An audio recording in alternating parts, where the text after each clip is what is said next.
ไม่เคยรู้จักแต่คิดถึงไม่เคยพูดจาไม่เคยสบตาด้วยซ้ำไปไม่รู้ทำไมหัวใจมันคิดถึงไม่ได้เจอกันในตอนเช้าตอนเย็นถึงเฝ้าดูก็ไม่เห็นเลยสักทีไม่รู้ไปอยู่ตรงไหนเธอคนนี้แต่ยังมีที่ตรงนั้นทำให้เราได้พบเจอกันตลอดเลยรอจนถึงเวลาเที่ยงวันฉันจะไปที่โรงอาหารเหมือนเคย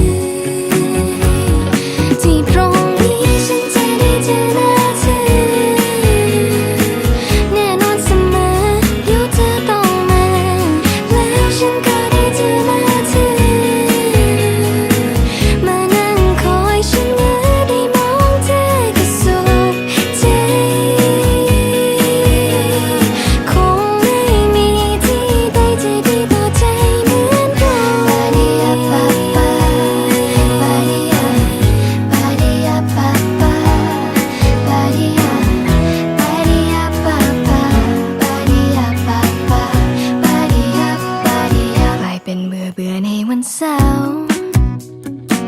อาทิตย์ก็เหงาฉันอยา